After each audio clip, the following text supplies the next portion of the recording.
నమస్కారం. లక్ష్మి చెప్పే కథలకు స్వాగతం. వీణులతో వీక్షించటానికి సిద్ధం కండి. ప్రియ సఖులు, ఇప్పుడు మనం ప్రముఖ సీనియర్ రచయిత శ్రీ పిఎస్ నారాయణ గారు రచించిన మనసంతా మనిద్దరమే ధారావాహిక నుండి 10వ భాగం వినేద్దామండి. ఆదివారం మధ్యాహ్నం అపరంజి తీరిగ్గా కూర్చుని అమ్మా నాన్నలతో కబుర్లు చెబుతూ భోజనం చేస్తూ ఉండగా హైదరాబాద్ నుండి కామాక్షి ఫోన్ చేసింది. చెప్పవే అంది అపరంజి. కృష్ణవేణి ఏమైనా చెప్పిందా నీకు? అడిగింది కామాక్షి. దాన్ని కలిసి చాలా రోజులైంది. ఏముంటుంది? ఎప్పటికప్పుడు తన దగ్గరికి వెళదాం అనుకుంటున్నాను. ఏవో పనులు, కాలేజీ, చదువుతోటే సరిపోతోంది సమయం అంతా అంది అపరంజి. ఏం లేదు, వచ్చే నెలలో సింహాద్రి అప్పన్నది చందనోత్సవం అవట కదా, దానితో ఎప్పుడూ అన్నాను విశాఖపట్నంలో ఎన్నాళ్ళున్నా ఆ ఉత్సవం చూడలేదని. అదెప్పుడు కాలేజీ సెలవుల్లోనూ పరీక్షలప్పుడూ వస్తుంది. ఇప్పుడు ఖాళీగా ఉన్నాను కదా అని తప్పకుండా రమ్మనమంది. వాళ్ళ అన్నయ్య అరకు వ్యాలీలో స్టార్ హోటల్ కట్టాడు కదా. దేవుడిని దర్శించుకున్న తర్వాత ఓ 4 రోజులు అరకులో ఉండేటట్లుగా ప్లాన్ చేస్తున్నదట. అదే సమయంలో 3 రోజులు ఏపీ టూరిజం డిపార్ట్మెంట్ వాళ్ళు అరకులో ప్రత్యేక కార్యక్రమాలు నిర్వహిస్తున్నారట. అందులో భాగంగానే ఒకరోజు వాళ్ళ హోటల్ ఆవరణలో థింసా నృత్యం ఏర్పాటు చేస్తున్నారట. నువ్వు, నేను, కృష్ణవేణి, సులోచన వెళ్తే బాగుంటుంది.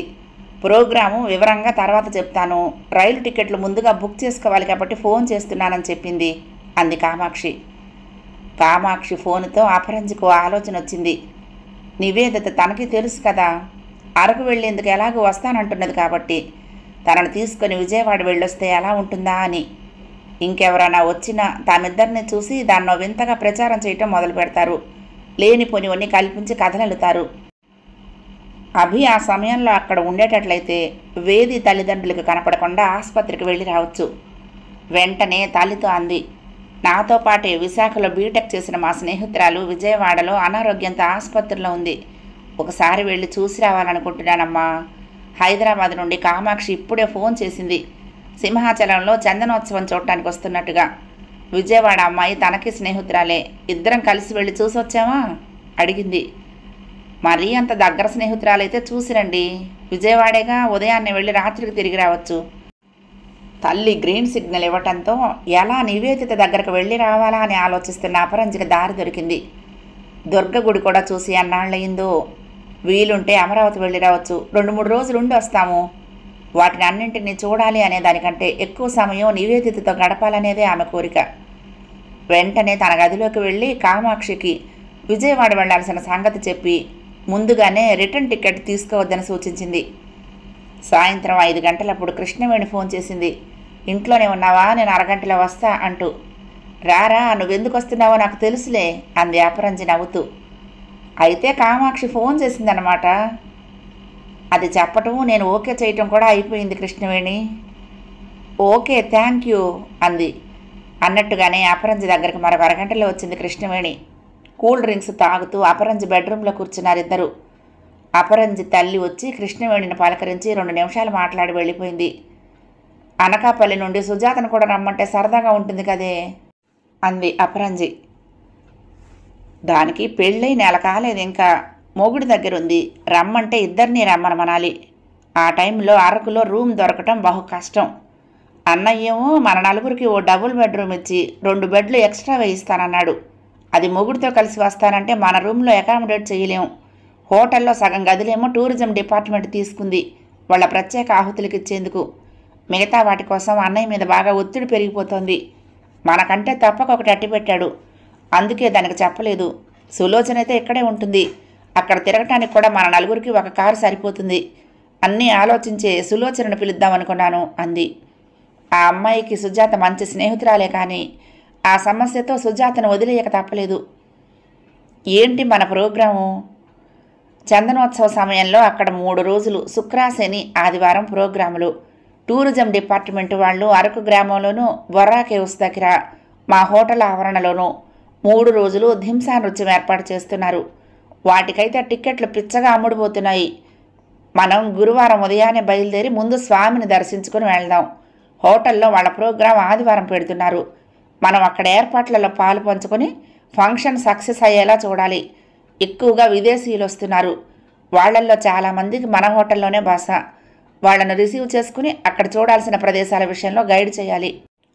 ఆ 3 రోజులు అన్నయ్య వాళ్ళ కోసమని 25 కార్ల దాకా బుక్ చేసి అట్టిపెట్టాడు చెప్పింది కృష్ణవేణి.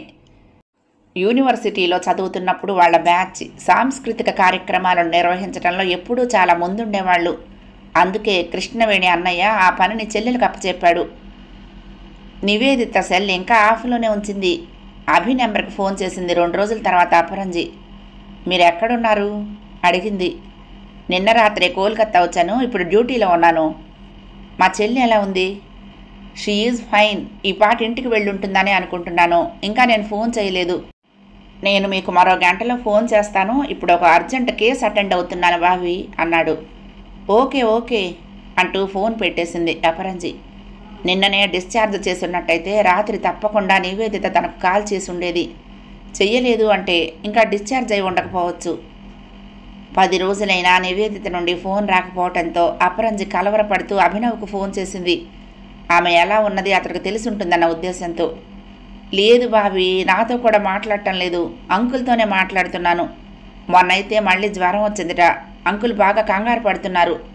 రక్త పరీక్షలో తెల్ల కణాలు బాగా పెరిగినట్లుగా తెలిసిందిట చెప్పాడు. తెల్ల కణాలు దెబ్బతినటంతో శరీరంలో రోగనిరోధక శక్తి తగ్గుతుందన్నారు మీరు. మరి పెరిగినప్పుడు రోగనిరోధక శక్తి పెరగాలి కదా అంది అపరంజి. అతడు నవ్వాడు. అలా అని కాదు భావి, అవి తరిగినప్పుడే కాదు, అధికంగా పెరిగినప్పుడు ఇబ్బంది. అవన్నీ దెబ్బతిన్న కణాలు అవటం వలన ఇన్ఫెక్షన్ల బెడద ఇంకా ఎక్కువగా ఉంటుంది. ఎముక మధ్యలో క్యాన్సర్ కణాలు బాగా పెరగటంతో ఎముక మీద ఏమాత్రం ఒత్తిడి వచ్చినా బాధగా ఉంటుంది అన్నాడు. అయితే ఇప్పుడు ఏం చేస్తే నివేదిత కోలుకోగలుగుతుంది అవి అంది దుఃఖాన్ని అతి కష్టం మీద ఆపుకుంటూ. చేయాల్సిన పరీక్షలన్నీ చేసి అదే జబ్బని డాక్టర్లు సరిగ్గా నిర్ధారించారా అని నాకు సంశయంగా ఉంది అంది. ఆత్మీయులందరికీ సహజంగా వచ్చే అనుమానాలే అవి. అతను నెట్టూర్పు వీడ్చాడు. అన్ని పరీక్షలు అయిన తర్వాతనే క్యాన్సర్ అనే నిర్ధారణ జరిగింది. బోన్ మారో ట్రాన్స్ప్లాంటేషన్ చెయ్యక తప్పదు. దురదృష్టం ఏంటంటే అంకుల్ది కానీ ఆంటీది కానీ మార్పిడికి పనికిరాదని డాక్టర్లు తేల్చారట. ఆయన డోనర్ల కోసం ప్రయత్నిస్తున్నారు అన్నాడు కాస్తంత దిగులుగా. రక్త సంబంధీకులది కలిసే అవకాశం ఉన్నదంటారు కదా అనుమానంగానూ అసహనంగానూ అడిగింది అపరంజి. తన భవిష్యత్తు ఎటు వెళుతున్నదో అర్థం కానంత గందరగోళంగా ఉంది. అంటే నివేదిత తల్లిదండ్రులు అనబడేవాళ్ళు ఆమెకు కన్ని తల్లిదండ్రులు కారా? వాళ్లకు కాక నివేదిక తన తల్లిదండ్రులకే పుట్టుంటే అనకాపల్లి ఆసుపత్రిలో వివరాలు అలా ఎందుకు నమోదు కాలేదు? ఒకవేళ ఇద్దరూ పుడితే అమ్మకు కాన్పోయి మగతలో ఉన్న సమయంలో ఎవరైనా రెండో పిల్లను డబ్బుకు కక్కుర్తిపడి అక్కడి నుండి తప్పించి మరెవరికైనా ఇచ్చారా? ఏమో. ఎప్పుడూ విశాఖపట్నమే చూడలేదంటున్న నివేదిక కోల్కతాలో ఉన్న వాళ్ళ దగ్గరకు చేరే అవకాశం ఎక్కడుంది? అది పుట్టకముందు వాళ్ళు అనకాపల్లిలో కానీ లేరు కదా. ఒక్క క్షణం అపరంజి బుర్ర ముద్దుబారిపోయింది. అమ్మది కానీ నాన్నది కానీ బోన్ మ్యారో దానికి మ్యాచ్ అవుతుందా? వాళ్ళని తీసుకెళ్లి పరీక్ష చేయించడం తనకు సాధ్యమేనా? ఏం మాట్లాడాలో తెలియనట్లుగా కొద్ది క్షణాలు మౌనంగా ఉండిపోయింది. రక్త సంబంధీకులైనంత మాత్రాన కలవాలనేం లేదు. నాకు తెలిసిన ఒక కేసులో తల్లిదండ్రులదే కాదు అన్నయ్య అక్కయ్యలది కూడా కలవలేదు. అతనికి 2 తమ్ముళ్ళున్నారు. వాళ్ళు కావలలు. అందులో ఒకరిదే కలిసింది. శరీర నిర్మాణంలోని విచిత్రాలే అవి మరి అన్నాడు. అయితే నాది ప్రయత్నిద్దామా? త్వరగా అంది. అవసరం అనుకుంటే తప్పకుండా ప్రయత్నిద్దాం. మీదనే కాదు నాది ప్రయత్నిద్దాం. వేది అదృష్టవంతురాలైతే ఆత్మీయ స్నేహితులదైనా మ్యాచ్ అవ్వచ్చు అన్నాడు. అపరంజి ఒకసారి కళ్ళు మూసుకుంది. మార్గాలు తెలియని నిజాల గోళ్లలో నుంచి తామిద్దరూ బయటికి రావాల్సిన సమయం ఆసన్నం అవుతున్నదన్నమాట. అందువలన ఎలాంటి విస్ఫోటనాలు సంభవించినా తన సహోదరి ఆరోగ్యం బాగుపడటం ప్రధానం. ఇక తను ముందుకు అడుగులు వేయక తప్పదు. నేను త్వరలోనే సెలవు పెట్టి విజయవాడ వెళ్తాను. మరొక డాక్టర్ సెలవులో ఉండటంతో ఇక్కడ పని ఒత్తిడి ఎక్కువగా ఉంది. అతడు డ్యూటీలో చేరగానే బయలుదేరతాను. వేది దగ్గర ఉండి ఏం చేయాలో నిర్ణయిస్తాను. అంకుల్ కూడా నన్ను రమ్మంటున్నారు. ఆయన బాగా డేలా పడిపోయారు అన్నాడు. ఈ పరిస్థితుల్లో అదే మంచిది. మీరు విజయవాడ రాగానే ఫోన్ చేయండి, నేను వస్తాను. నా మనసంతా మా ఇద్దరి రూపాలతోనే నిండి ఉంది. అంత బాధలో ఉన్న దాన్ని చూడకుండా ఉండలేకపోతున్నానే అని వ్యధ చెందుతున్నాను. గుండె లోతుల్లో నుంచి ఎగతన్నుకొస్తున్న వేదనను నిగ్రహించుకోలేకపోతున్నది అపరంజి. వెంటనే ఆమెకు ఆలోచన వచ్చింది. మీరొక పని చేయండి, విజయవాడ ఏ రైల్లో వెళ్ళేది ఫోన్ చేస్తే మిమ్మల్ని విశాఖపట్నం స్టేషన్లో కలుస్తాను త్వరగా అంది. అలా అతన్ని కలవటం వలన తమ గురించిన కొన్ని నిజాలు అతడు తెలుసుకునే అవకాశం ఏర్పడుతుందనేది ఆమె ఆలోచన. అపరంజి కాలేజీ నుండి బయటకు వస్తూ ఉండగా గేటు దగ్గర తన కోసమే ఎదురు చూస్తూ కారులో కూర్చుని ఉన్న సుధీర్ కనపడ్డాడు. ఆమెను చూస్తూనే కారు ముందు డోర్ తెరిచి ఎక్కు అన్నాడు. ఏమైంది అంది నుదురు ముడివేసి. చెప్తాను కదా, ప్రతిదీ తొందరపడితే ఎలా? ఎల్లుండే నేను అమెరికా వెళ్ళేది. కాసేపు ఎక్కడైనా కూర్చుని మాట్లాడుకోవలసిన విషయాలు ఉన్నాయి అన్నాడు ఆమె కూర్చుని కారు డోర్ మూస్తూ ఉండగా. ఏదైనా హోటల్కి వెళ్దాం పదా, స్ట్రాంగ్ టిఫిన్ కాఫీ పడాలి. ఇంటికి వెళ్తే అమ్మ 2 ఇచ్చేది అంది. కారు ముందుకు దూసుకుపోయి ఓ స్టార్ హోటల్ ముందు ఆగింది. లోపలికి వెళ్ళి ఓ టేబుల్ ముందు కూర్చుంటూనే ఉల్లి పెసరట్టుకు ఆర్డర్ ఇవ్వు అంది. బేరర్ వస్తే అదే చెప్పాడు. ముందే చెప్పేదా, పెసరట్టు తిన్న తర్వాత చెప్పమంటావా? ఆర్డర్ ఇచ్చావుగా, మొదలుపెట్టు. తినటం పూర్తయ్యేటప్పటికి విషయం పూర్తయిపోవాలి అంది నవ్వుతూ. అమెరికా ఎప్పుడు బయలుదేరాలని? అమెరికా ప్రయాణంతో నీకు చాలా రోజులు దూరంగా ఉండాల్సి వస్తున్నదనే నాకు బాధగా ఉంది. నాకు మాత్రం బాధగా లేదంటావా? నేననటం లేదమ్మా ఆ మాట. ఈ పాటికి మన పెళ్ళై ఉన్నట్టయితే కాలేజీకి నీ చేత డొమ్మా కొట్టించి నాతో పాటు తీసుకువెళ్ళేవాడిని కదా అనేది నా ఉద్దేశం. అతడు కొద్ది క్షణాలు ఆలోచిస్తున్నట్టుగా ఆగాడు. అవును, నాకు అర్థం కావటం లేదు. మా అమ్మ మన వివాహానికి పేచీ పట్టడానికి అయిన సంబంధాలైతే అవిటి పిల్లలు పుడతారనే కారణం కాదేమో అనిపిస్తోంది. కళ్ళు మూసుకుని ఆగి అన్నాడు. ఎందుకని? అది కాకపోతే మరేమై ఉంటుంది అంది అతడి మొహంలోకి వింతగా చూస్తూ. చాలా మొండిగా వాదిస్తున్నదంటే నాకు అనుమానంగా ఉంది. మనసులో ఇంకేదైనా పెట్టుకుని మాట్లాడుతున్నదా అని. నాన్నేమో చెప్పిందంతా వింటాడే కానీ సమాధానం చెప్పడు. కాస్తంత చికాగ్గా అన్నాడు. ఈ హోటల్లో పెసరట్టు స్పెషల్ అని నాకు తెలుసు, అందుకే అది చెప్పమంది. బాగుంది అంది ముక్క తుంచి నోట్లో పెట్టుకుంటూ. మావయ్యను నిలబెట్టి అడిగేయమంటావా నన్ను అంది. నువ్వు కాదు మాట్లాడాల్సింది. మావయ్యను నాన్నను ఒకచోట కూర్చోబెడితే ఎలా ఉంటుందా అని ఆలోచిస్తున్నాను నవ్వుతూ అన్నాడు. రిజిస్ట్రార్ ఆఫీస్కి వెళ్ళి అక్కడ మనం ఇవ్వాల్సిన డాక్యుమెంట్స్ ఏమో తెలుసుకుని వస్తానన్నావు కదా, వాటిని నా మొహాన్ని పారేసి వెళ్ళు. నువ్వు వచ్చేలోగా నేను చేయాల్సింది ఏదో చేసి అట్టే పెడతాను చెప్పింది. ఆ తర్వాత కార్యక్రమమైనా వాళ్ళు ఏర్పాటు చెయ్యము అంటే మనమే మంచి హోటల్ రూమ్ బుక్ చేసుకోవాలి. కళ్ళు చికిలించి ఆమెనే చూస్తూ నవ్వుతూ అన్నాడు సుధీర్. అతడి మాటలకు చిరాగ్గా మొహం పెట్టి వెధవగోల అంటూ మురిపంగా అతడి చేతి మీద కొట్టింది అపరంజి. హైదరాబాదు చిన్నత్తకు ఫోన్ చేశావా అమెరికా వెళ్తున్నట్టు అడిగింది. చేశానమ్మా. నేనుండే చోటుకు నిమ్మి ఉండేదానికి ఫ్లైట్లో 2 గంటల దూరం అట. వీలు చూసుకుని వెళ్ళి చూసి రావాలి అన్నాడు. రాత్రి 8 అయింది. ఫలక్నామా వైజాగ్ రైల్వే స్టేషన్లో ఆగేటప్పటికి అక్కడ రైలు 10 నిమిషాలు ఆగుతుంది. అభినవ్ వస్తున్న S9 దగ్గరకు పరిగెడుతున్నట్లుగా వెళ్ళింది అపరంజి. ఆ కొద్దిసేపట్లోనే తనను చూసి విభ్రాంతి చెంది అతడు కోలుకోవటానికి 4-5 నిమిషాలు పట్టొచ్చు. సుధీర్ అమెరికా వెళ్ళిన 3 రోజులకు అభినవ్ ఫోన్ చేసి తను విజయవాడకు ఫలక్నామాలో వెళ్తున్నట్లుగా అపరంజికి చెప్పాడు. ఆమె వైజాగ్ స్టేషన్లో కలుస్తారనటంతో తను వస్తున్న బోగి నెంబర్ ఇచ్చాడు. ఆమె బోగి దగ్గరకు వస్తూ ఉండగానే లాల్చీ పైజమాలో ఉన్న అభినవ్ పెట్టె దిగి ఆమెకు ఎదురొచ్చి నమస్తే బాబీ అంటూ చిరునవ్వుతో నించున్నాడు. మిమ్మల్ని చూస్తూ ఉంటే వేదీనే చూస్తున్నంత ఆనందంగా ఉంది అన్నాడు. బిత్తరపోయి అతడినే చూస్తూ నిల్చున్న అపరంజి 2 చేతులు పట్టుకుంటూ. అతను నవ్వాడు. నాకు వేదికి నడుమ ఎలాంటి రహస్యాలు ఉండవు భావి అంటూ. అపరంజికే కోలుకోవటానికి 2 నిమిషాలు పట్టింది. కోలుకున్న వెంటనే అడిగింది, మా చెల్లెల ఆరోగ్యం ఎలా ఉంది? నేను 2 నెలలు సెలవు పెట్టి వస్తున్నాను. వేది ఆరోగ్యం కుదుటపడి మామూలుగా ఇప్పటి మీలాగా తయారు చేయాలనేది నా ఉద్దేశం. అంతేకాదు వీలైనంత త్వరలోనే వేది మిస్సెస్ అభినవ్ అవ్వాలనేదే నా మనసులోని మరో కోరిక అన్నాడు. అతడి మాటల్లోని దృఢత్వం, కళ్లల్లోని విశ్వాసం అపరంజికి ఎంతో ధైర్యాన్నిచ్చింది. థ్యాంక్స్ ఎలాట్ అంది ఇంకేం మాట్లాడాలో తెలియనంత ఆనందంతో ఉక్కిరి బిక్కిరవుతూ. బోన్ మ్యారో మార్పిడికి ఇంకా డోనర్స్ ఎవరూ దొరకలేదు. ఇక్కడ డాక్టర్ల ద్వారా ప్రయత్నించమన్నాను. నేను విజయవాడ వస్తాను, నాది మ్యాచ్ అవుతుందేమో పరీక్ష చేద్దురు కానీ అంది. వేది చెప్పింది మీ రహస్యం ఎవరికి తెలియకూడదని కదా. మీ ఇద్దరి మాట ఎవరికి తెలియకుండా ఉండాలంది. అందుకే విజయవాడలో ఉన్నంతకాలం రాత్రులు నేనే వేదికి ఆసుపత్రిలో తోడుగా ఉంటాను. ఆ సమయంలో మీరు కలవచ్చు అన్నాడు. Thank you. హైదరాబాద్లోని నా స్నేహితురాలు కామాక్షి కూడా నాతో పాటు వస్తుంది. దాని తండ్రి నివేదితను కిడ్నాపర్స్ బారి నుండి రక్షించి మాకు DNA టెస్ట్ చేయించి మేము సొంత అక్క చెల్లెళ్ళమని తేల్చింది అంది. ఫైన్ అన్నాడు. మేము వచ్చే ముందు ఫోన్ చేస్తాము. నివేదిత ఉన్న ఆసుపత్రికి దగ్గరలోనే హోటల్లో రూమ్ తీసుకుందిరు కానీ చెప్పింది.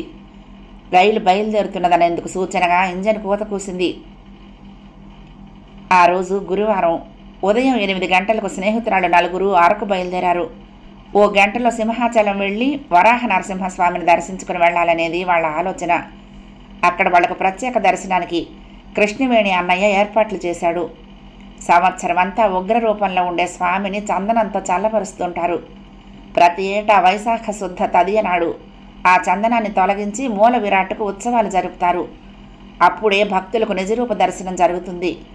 సంవత్సరానికి ఒకసారి వచ్చే ఆ ఉత్సవానికి లక్షలాది భక్తులు మన రాష్ట్రం నుండే కాకుండా పొరుగు రాష్ట్రాల నుండి కూడా వస్తారు. దానికి ఇంకా 3 రోజుల సమయం ఉంది. అరకు నుండి తిరిగి వస్తున్నప్పుడు స్వామివారి నిజరూపాన్ని దర్శించుకోవాలని నిర్ణయించుకున్నారు. ఈసారి కామాక్షి కప్పస్తంభాన్ని కౌగలించుకుని వివాహం త్వరగా చేయమని కోరుకుంటుంది అంది అపరంజి నవ్వుతూ. నాకిప్పుడేమంత హడావుడు లేదు, అయినప్పుడే అవుతుంది. ఆ వెధవగా నాకు ఇప్పటి నుంచే దేనికి అంది అరుస్తూ కామాక్షి. ఇలా అయిన వాళ్ళేనమ్మా, ఆ 3 ముళ్ళు పడిన తర్వాత అందరినీ క్షణాల్లో మర్చిపోతారు. సుజాతను చూడు, 2-3 రోజులకు ఒకసారి ఫోన్ చేసి మాట్లాడేది. పెళ్ళయింది, మనం చేస్తేనే మాట్లాడటం, అది కూడా అంటున్నట్టుగా అంది కృష్ణవేణి పక్కపక్క నవ్వుతూ. వీళ్ళు సింహాచలం గుడికి వెళ్ళేటప్పటికి కృష్ణవేణి అన్నయ్య ఏర్పాటు చేసిన మనిషి వచ్చి వాళ్లను ప్రధాన ద్వారం ద్వారా లోపలికి తీసుకువెళ్ళి స్వామివారి దర్శనం చేయించారు. ఇంకా ఉత్సవం ప్రారంభం కాకపోవడంతో జనం అంతగా లేరు. పందిళ్లు వేస్తున్నారు. భక్తులు క్యూలో నడిచేందుకు కాను కర్రలతో బ్యారికేడ్లు కడుతున్నారు. వాళ్ల కారు అరకు వ్యాలీ రోడ్డు ఎక్కేటప్పటికి 10 దాటింది. మధ్యతరగతి వారికి అరకే కొడైకెనాల్, ఊటీ. అరకు అంటే ఒరియాలో ఎర్రమట్టి అని.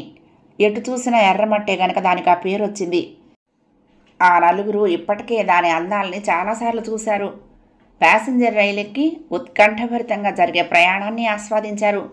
అసలు ఆ రైలు బయలుదేరటానికి చాలా ముందుగా వెళ్ళి కుడివైపు సీట్లలో కూర్చునేవారు కావాలని. అప్పుడే లోయలు, పచ్చని చెట్లు, వాటికి పూసే వివిధ రంగుల్లో పూలు స్పష్టంగా కనపడేవి. వాటి అందాల్ని చూడగలిగేది. కొండ కోనెల నడుమ రైలు ఎలా పాముల మెలికలు తిరుగుతూ పోతుందో కనపడేది. దారిలో వచ్చే సొరంగాలను, చిన్న చిన్న వంతెనలను చూడగలిగేది. ఘాట్ రోడ్డు మీద కారు ముందుకు దూసుకుపోతుంది. అరకు కాఫీ తోటలకు ప్రసిద్ధి. దారి పొడవున అందమైన దృశ్యాలు, పచ్చని చెట్ల నడుమ గలగలా పారే సెలయేళ్లు, తల పైకెత్తి మరీ చూడాలనిపించే కొండ శిఖరాలు, తల వంచితేనే గాని కనపడని లోయలు, మధ్య మధ్య ఇంటి కప్పుల మీదుగా పొగలు లేస్తూ కనపడే చిన్న చిన్న గ్రామాలు. ఆ ఘాట్ రోడ్లో కారు పోతూ ఉంటే మేఘాల మధ్యగా పోతున్నట్టే అనిపిస్తుంది. ఆంధ్రప్రదేశ్లోకెల్లా ఎత్తైన గాలికొండ ఇక్కడే ఉంది. చుట్టూ పచ్చటి చెట్లతో చక్కటి చల్లటి వాతావరణం, వివిధ రకాల పక్షులు, పూలు, పండ్లు, వైద్యానికి ఉపయోగించే చెట్లు, కాఫీ తోటలు సరే అనాస ఎక్కువగానే కనపడుతుంది. ఈ ప్రాంత జీవన సరళిని చూపే శిల్పకళా వేదికలో నిజంగా మనుషులే వివిధ భంగిమల్లో ఉన్నారా అని తలపించేలా ఏర్పాట్లు చేసిన బొమ్మలు చూపరులను ముగ్ధుల్ని చేస్తాయి. రోడ్డు పక్కన అక్కడక్కడ ఆ లోయలో నివసించే ఆదివాసులు వరుసగా ఒకరి వెనక్గా ఒకరు నడిచే దృశ్యాలు కనువిందు చేస్తున్నాయి. వారి చీరకట్టులోని ప్రత్యేకత, జుట్టును నున్నగా దువ్వి కొప్పులా పెట్టుకోవటం పదే చూడాలనిపించేలా ఉంటుంది. అందులో రంగురంగుల పూలు, నుదుట పెద్ద కుంకుమ బొట్టు, ముక్కుకు బులాకి, చెవులకు పెద్ద దిద్దులు, వాటికి వేళ్లాడే రకరకాల పూసలు, చేతికి వివిధ రంగుల్లో గాజులు, కాళ్లకు వెండి కడయాలు, ప్రతి వారి నెత్తిన ఓ వెదురు బుట్ట.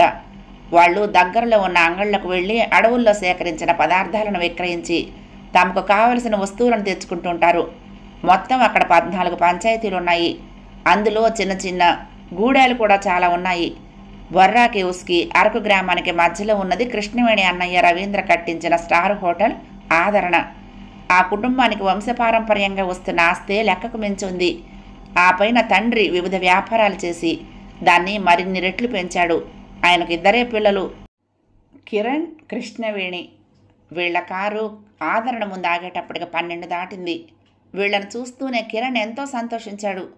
నాకు పెద్ద రిలీఫ్ చెల్లాయ్, ఒక్కడిని టెన్షన్ పడుతున్నాను. రేపు ఉదయం నుండి ఫారినర్స్ వస్తారు. వాళ్లకు ఏమాత్రం ఇబ్బంది కలగకుండా నువ్వే చూడాలి అన్నాడు. దేశ విదేశాల్లో మన ఆదరణ పేరు మారిమోగిపోవాలి. అతడు ఆ హోటల్ కట్టించిన తర్వాత వచ్చిన మొదటి చందనోత్సవం అది. వాళ్ల బ్యాగుల్ని హోటల్ కుర్రాళ్ళు కారులో నుంచి తీసుకువెళ్ళి వాళ్లకు కేటాయించిన గదిలో పెట్టారు. నలుగురు ఆ గదిలోకి వెళ్లారు. వాళ్ళ వెనక్గా వచ్చిన కిరణ్, సారీ సిస్టర్స్, ఈ 4 రోజులు మీరంతా ఒకే గదిలో సర్దుకోవాలి. సోమవారం ఒక్కొక్కరికి ఒక్కొక్క గది కావాలన్నా ఇస్తాను అన్నాడు నవ్వుతూ. పర్వాలేదండి, మాకే ఇబ్బంది లేదు. మా కామాక్షి అయితే విశాఖలో ఉన్నంతకాలం హాస్టల్లోనే ఉంది. మేమంటారా, అంతా ఒక ఊరి వాళ్ళమే. మేము చేయాల్సిన పనులేవో చెప్తే ఎలా చేయాలో ముందుగానే ప్లాన్ చేసుకుని పకడ్బందీగా నిర్వర్తిస్తాం అంది అపరంజి. అన్ని పనులకి మనుషుల్ని పెట్టాను. వాళ్ళకు అప్పగించిన పనులన్నీ సవ్యంగా నిర్వర్తిస్తున్నారా లేదా అని చూడటమే మీ పని. సామాన్యంగా ఇక్కడికొచ్చే విదేశీయులు కేవ్స్, అరకు గ్రామాన్ని చూడటమే కాకుండా ఆదివాసీ తండాలు నివసించే ప్రదేశాలకు వెళ్ళి వాళ్ళ జీవన విధానాలను చూడటానికి ఇష్టపడతారు. వాళ్ళ ఫోటోలు తీసుకుంటారు. అందుకుగాను ఈ పరిసరాలు బాగా తెలిసిన 4 చదువుకున్న కుర్రవాళ్లను వారం రోజుల పాటు గైడ్స్గా ఉండేందుకు ఎన్నుకున్నాను. వాళ్లే ఇక్కడ చూడదగ్గ ప్రదేశాలన్నిటికీ మన కార్లలోనే తీసుకువెళ్ళి చూపిస్తారు. మీ పనల్లా అలా వెళ్దాం అనుకున్న వాళ్ళందరితో మాట్లాడి వాళ్ళ అభిలాష ప్రకారం గ్రూపులుగా చేసి ఓ గైడునిచ్చి పంపటం. మన హోటల్లో వాళ్ళు ఏమైనా ఇబ్బంది పడుతున్నట్లుగా మీ దృష్టికి వస్తే సూపర్వైజర్లకు తగిన సూచనలు ఇవ్వటం అన్నాడు. 4 ఫ్రెష్ అప్ అయి గ్రౌండ్ ఫ్లోర్లో ఉన్న రెస్టారెంట్కు లంచ్ చేయడానికి గాను బయలుదేరారు. మనం కూడా వాళ్లతో పాటు వివిధ ప్రదేశాలను చూస్తే బాగుంటుందేమో అంది అపరంజి. వాళ్లతో మనకెందుకే, ఆదివారం రాత్రితో ఫంక్షన్ అయిపోతుంది. సోమవారం నాడు మనమే ఓ గైడును తీసుకొని వెళ్దాం. మంగళవారం విశాఖకు వెళ్ళొచ్చు. వెళ్తూ వెళ్తూ సింహాద్రి అప్పన్నను కూడా మరొకసారి దర్శించుకోవచ్చు అంది కృష్ణవేణి. శుక్రవారం బొర్రా గుహల దగ్గర, శనివారం అరకు గ్రామంలో, ఆదివారం కిరణ్ హోటల్ ఆదరణ ఆవరణలో థింసా నృత్యం ఏర్పాటు చేయబడింది పర్యాటక శాఖ ఆధ్వర్యంలో. అరకులో 19 తెగల దాకా ఆదివాసులున్నారు. వారి కట్టుబొట్టు కాస్తంత భిన్నంగా ఉంటుంది తెగకి. ఆదివారం సాయంత్రం చల్లని వాతావరణంలో హోటల్ ఆదరణ లాన్లో ఏర్పరిచారు వారి నృత్యాన్ని. వారు సామూహికంగా థింసా, మయూరి నృత్యాలు చేస్తారు. ముఖ్యంగా ఏప్రిల్ మాసంలో వచ్చే ఇటిక పొంగల్ సమయంలో చూడాలి. చిన్న, పెద్ద, ముసలి, ఆడ, మగ అందరూ కలిసి ఈ నృత్యాన్ని చేస్తారు. వాల్మీకి, భగత, ఖంద, కోటియా తెగల నృత్యం ప్రసిద్ధి. ఈ థింసా నృత్యంలో కూడా 8 రకాలు ఉన్నాయి. గ్రామ దేవతలను పూజించే విధంగా ఉంటాయి ఈ నృత్యాలు. మగ, ఆడ వేరువేరు వరుసల్లో నుంచుని ఒకళ్ళనొకళ్ళు పట్టుకుని చేసే నృత్యం ఇది. అలా చేస్తూ పాటలు పాడుతూ ఉండగా వివిధ వాయిద్యాలు, డప్పు, జోడు కొమ్ములు వాయిస్తూ ఉంటారు. వారు కట్టుకున్న దుస్తులు, అలంకరణ అందరిది ఒకే విధంగా ఉంటుంది. తలలో రంగురంగుల పూలు పెట్టుకుంటారు. సామాన్యంగా వారి నృత్యాలలో వారి జీవిత విధానం తెలుస్తుంది. ఈ నృత్యం చొంపి గ్రామంలో 150 సంవత్సరాల క్రితం ప్రారంభమైందంటారు. థింసా అంటే సంతోషం అని అర్థం. ఆరు బయట లాన్లో అతిథులంతా గుండ్రంగా కూర్చుని ఉన్నారు. మధ్యలో నృత్యం జరుగుతున్నది. అక్కడున్న వారంతా ఆహ్లాదంగా 2 గంటల పాటు జరిగిన ఆ కార్యక్రమాన్ని చూసి ఎంతగానో ఆనందించారు. విదేశీయులైతే ఆ కార్యక్రమం అయ్యేంత వరకు కెమెరాలు ఆన్ చేసే ఉంచారు. ఇంత కష్టపడి వాళ్ళు ఇంతమంది నృత్యం చేశారు కదా, వారికి అంతిస్తారేం అడిగింది అపరంజి కిరణ్ని. ట్రూపు మొత్తానికి 1500, పాల్గొన్న ప్రతి ఒక్కరికి 50 అన్నాడు కిరణ్. సోమవారం ఉదయం 10 గంటలు అయ్యేటప్పటికల్లా ఆదరణలో చాలా వరకు గదులు ఖాళీ అయిపోయాయి. కాఫీలు తాగుతూ 4 స్నేహితురాళ్ళు కిరణ్ గదిలో ఓ పక్కగా ఉన్న సోఫాలో కూర్చొని కబుర్లు చెప్పుకుంటున్నారు. అతడికి ఆ 3 రోజులు వాళ్ళు చేసిన సహాయానికి ఆనందంగా ఉంది. విదేశీయులు చాలామంది వెళ్తూ తమకు చేసిన ఏర్పాట్లకు గాను కిరణ్కి కృతజ్ఞతలు చెప్పుకోవటమే కాకుండా అడిగి మరీ అతడి విజిటింగ్ కార్డ్స్ తీసుకువెళ్లారు. తమకు తెలిసిన వాళ్ళు ఎవరైనా ఇక్కడికి వస్తుంటే ముందుగా ఫోన్ చేసి గదులు రిజర్వ్ చేసుకునేందుకు. అపరంజి టీపాయ్ మీద ఉన్న ఆ రోజు తెలుగు పేపర్ తీసుకుంది. దాంట్లో క్రితం రోజు జరిగిన కార్యక్రమాలను విపులంగా ఫోటోలతో సహా విశాఖపట్నం ఎడిషన్లో వేస్తారు.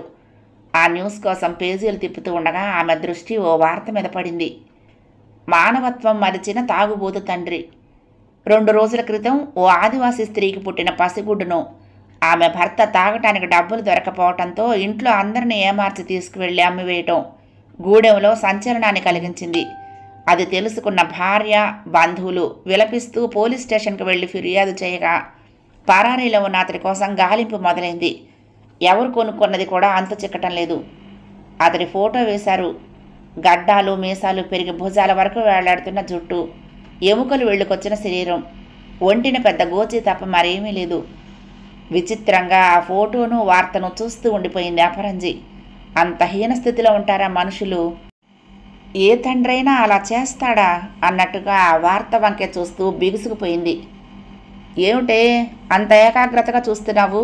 వాళ్ళు వేసిన ఫోటోల్లో మనం కూడా కనపడుతున్నావా? పేపర్ లాక్కుంటూ అడిగింది సులోచన.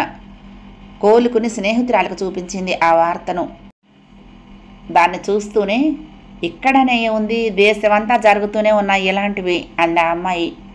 కిరణ్ ఆ పేపర్ తీసుకుని ఆ వార్తను చదివి పక్కపక్క నవ్వాడు. ఇవి మామూలే, కన్న తల్లిలే అమ్ముతూ ఉండగా తాగుబోతు తండ్రి అమ్మటంలో ఎంతే ఉంది. కొందరికి ఇది కడుపు నింపుకోవడానికి డబ్బు సంపాదించే మార్గం అన్నా ఆశ్చర్యపోవాల్సిన పని లేదు అన్నాడు. నిజమా? నోరు తెరిచింది అపరంజి. తిండికి ఇక్కట్లు పడుతూ నలుగురు ముందు చేయి చాచేదానికంటే ఇదే మంచి పద్ధతిగా తోచుండొచ్చు వాళ్లకు. పిల్లల్ని కనటం అమ్మటం అది నేరమే కావచ్చు. పిల్లలు లేని వాళ్ళు ఈ ప్రపంచంలో చాలామంది ఉన్నారు. తమకు పుట్టిన పిల్లలు తమలాగా దారిద్ర్యంలో పెరిగేదానికంటే భాగ్యవంతుల ఇళ్లల్లో మంచి భవిష్యత్తుతో పెరిగేలా చేయటంలో తప్పే ఉంది అనే వాదన కూడా ఉంది. మరికొందరైతే మేము డబ్బు సంపాదించుకోవటానికి ఇదొక మార్గంగా ఎన్నుకున్నామని నిర్భీతిగా నిర్లజ్జగా చెప్తారు అన్నాడు. ఏదైనా మనుషులను జంతువుల్లాగా, అందున ఏమీ తెలియని పసిబిడ్డలతో అలాంటి వ్యాపారం చేయటం ఘోరం కాదా అంది అపరంజి. ఆమె మనసంతా అతడి మాటలకు వికలత్వం చెందింది. తను నివేదిత కూడా ఒకే తల్లి బిడ్డలైతే ఆమె తమను అమ్మి ఉండకపోవచ్చు, కానీ పెంపకానికి మరొకరికిచ్చి తమ భవిష్యత్తు దిశనే మార్చేసి ఉండొచ్చు. తమ అసలు తల్లి ఎవరో తనకు నివేదితకు కూడా తెలియాలి. కిరణ్ నవ్వుతూనే, వారం రోజుల క్రితం జరిగిన ఓ విచిత్రమైన విషయం చెప్తాను, అది వింటే మీరు ఇంకెంతగా ఆశ్చర్యపోతారు అన్నాడు రింగ్ అవుతున్న ఫోన్ చేతిలోకి తీసుకుని ఆన్ చేస్తూ. నేను పర్యాటక శాఖ విశాఖపట్నం బ్రాంచ్ నుంచి మాట్లాడుతున్నానండి. మీ నుండి మాకు కొటేషన్ కావాలి. రోజు మా బస్సు ఒకటి అరకుకు పర్యాటకులను తీసుకుని 9 గంటలకు వస్తుంది. మరలా మర్నాడు ఉదయం 7 గంటలకు అక్కడ బయలుదేరుతుంది. మీ హోటల్లో 20 గదులు మా కోసం ప్రత్యేకంగా రిజర్వ్ చేసి అట్టు పెట్టగలరా? రెండోది, సెలవు దినాల్లోనూ పండుగ సందర్భాల్లోనూ మీ ఆవరణలో ధింసా నృత్యాలు లాంటి ఆదివాసుల కార్యక్రమాలను ఏర్పాటు చేయాలనేది కూడా ఓ ఆలోచన. అందుకు మీ సహకారం కావాలి. మీరు ఈ 3 రోజులు చేసిన ఏర్పాట్లను విదేశీ పర్యాటకులు ఎంతగానో మెచ్చుకున్నారు. మీ కొటేషన్ 6 నెలలు అమలులో ఉండేలా ఇవ్వండి అన్నాడు అవతలి వ్యక్తి. చాలా ఆనందం సార్. మీకు అభ్యంతరం లేకపోతే నేనే స్వయంగా వచ్చి పూర్తి వివరాలు తెలుసుకొని కొటేషన్ రాసిస్తాను అన్నాడు ఉత్సాహంగా కిరణ్. ఎల్లుండి సాయంత్రం 3 గంటలకు రాగలుగుతారా? తప్పకుండా, థ్యాంక్ యూ. సెల్ ఆఫ్ అవ్వగానే చెల్లెల వంక తిరిగి, గుడ్ ఆఫర్. పర్యాటక శాఖకు మన హోటల్లో రోజు 20 గదులు రిజర్వ్ చేసి ఉంచాలట. ఎల్లుండి మధ్యాహ్నం మాట్లాడటానికి రమ్మనమన్నారు. మీరుండండి, ఎల్లుండి అంతా కలిసి వెళ్దాం. ఈలోగా మీ స్నేహితురాళ్లకు ఇక్కడ చూడాల్సినవన్నీ చూపించు, ఓ గైడ్నిస్తాను అన్నాడు. తప్పకుండా ఉంటామండి, థ్యాంక్ యూ. మాకు మళ్ళీ ఇటు వచ్చే అవకాశం ఉంటుందో లేదో. ఎల్లుండి మీరే సింహాచలంలో దైవ దర్శనం కూడా చేయించాలి అంది కామాక్షి. షూర్ అన్నాడు. ఇందాక మీరేదో విచిత్రమైన వార్త చెప్తామన్నారు అంది అపరంజి ఆ వార్త వినటానికి ఆసక్తి చూపిస్తూ. అతడు మళ్ళీ నవ్వాడు. 15 రోజుల క్రితం ఒక అతను మా హోటల్లో దిగాడు. నెల్లూరు నుండి వచ్చాడట. ఎంఏ చదివానన్నాడు. అరకులోయలో ఆదివాసుల జీవనం అనే విషయం మీద PhD చేస్తున్నాడట. విషయ సేకరణకు వచ్చాను, 15 రోజులు ఉంటాను అన్నాడు. ఇక్కడ గ్రామాలన్నీ చూపించి వాళ్లతో మాట్లాడేందుకు వీలుగా ఓ గైడును ఏర్పాటు చేయమని అడిగాడు. నా దగ్గర పనిచేస్తున్న చాకులాంటి కుర్రాడిని అతడికి అప్పచెప్పాను. వాళ్ళిద్దరూ కలిసి ఊళ్ళన్నీ తిరిగారు. అతడు అక్కడ నివాసితులందరితోనూ మాట్లాడాడు. 15 రోజులు ఉంటానన్నవాడు 10 రోజులకే నా పని అయిపోయింది అంటూ గది ఖాళీ చేసి వెళ్ళిపోయాడు. అదేమిటి, అన్నాళ్ళుండి ఇక్కడ జరిగే ఫంక్షన్ చూడకుండానే వెళ్ళిపోయాడా? ఆయన గారు రాసే థీసిస్లో ఇక్కడ వీళ్ళు చేసే వివిధ రకాల నృత్యాల వివరాలను చేర్చడా అని అడిగింది సులోచన. కిరణ్ మరొకసారి నవ్వాడు. అసలు అతడు రీసెర్చ్ స్టూడెంటే కాదు, విజయవాడలో ఉన్న ఓ ప్రైవేట్ ఇన్వెస్టిగేటింగ్ ఏజెన్సీ నుంచి వచ్చాడు. అబద్ధం ఆడాల్సిన అవసరమేముంది? చెల్లెలే నుదురు ముడివేసి అడిగింది. నిజం చెప్తే ఈ ప్రదేశంలోనే ఉండే నేను సహకరించకపోవచ్చునని భయపడి ఉండొచ్చు. అతడి సమస్య 10 రోజుల్లోనే తీరిపోవటంతో వెళ్ళిపోయాడు. పూర్ ఫెలో, పని కాకపోవటంతో బాగా నిరాశపడ్డాడు. ఏం పని మీద వచ్చాడట? అపరంజి కుతూహలంగా అడిగింది. వాడు పత్తేదారుగా రావటంతో నోరు తెరిచి ఒక్క మాట కూడా చెప్పలేదు. కానీ నేనిచ్చిన గైడు చాక్ అన్నాను కదా, వాడు సేకరిస్తున్న వివరాలను బట్టి వాడి రాకకు అసలు కారణం కనిపెట్టేసి నాకు చెప్పాడు. ఏమిటది? 22 సంవత్సరాల క్రితం ఇలానే చందనోత్సవ సమయంలో కోల్కతా నుండి నరసింహస్వామి నిజరూప దర్శనానికి ఓ దంపతులు విశాఖ వచ్చారు. దూర ప్రదేశాల నుంచి వచ్చిన వాళ్ళెవరూ సామాన్యంగా అరకు చూడకుండా వెళ్లరు. అలా స్వామి దర్శనం కాగానే వాళ్ళు అరకు వచ్చారు. మధ్య వయస్కులు, పిల్లలు లేరు. వాళ్ళకు అనుకోకుండా పసిపిల్లలు నమ్మే ఓ స్త్రీ తటస్థపడింది. రోజుల పాప, చూడముచ్చటగా ఉంది. వాళ్ళు ఆ ఉద్దేశంతో ఇక్కడికి రాకపోయినా ఇదేదో దైవ సంకల్పంలా అనిపించగా ముందుకు దూకేసి ఆమె కోరిన డబ్బిచ్చి ఆ పిల్లను తీసుకుని వెళ్ళిపోయారు. అపరంజి కళ్ళు అప్పగించి అతన్నే చూస్తూ ఉండిపోయింది. కోల్కతా దంపతులు అనే మాట ఆమె గుండెల్లో బాకై గుచ్చుకుంది. అంటే 10వ భాగం సమాప్తం. ప్రియ సఖులు, 11వ భాగంలో ఈ ధారావాహిక ముగింపుని వినేద్దామండి. ఈ కథ మీకు నచ్చితే తప్పకుండా లైక్ చేయండి, షేర్ చేయండి, కామెంట్ చేయండి, సబ్స్క్రైబ్ చేసుకుని నన్ను ఎంకరేజ్ చేయండి. ఉంటానండి. ప్రేమతో లక్ష్మి, కృష్ణాతీరం, దుర్గమ్మ సన్నిధానం. నమస్తే.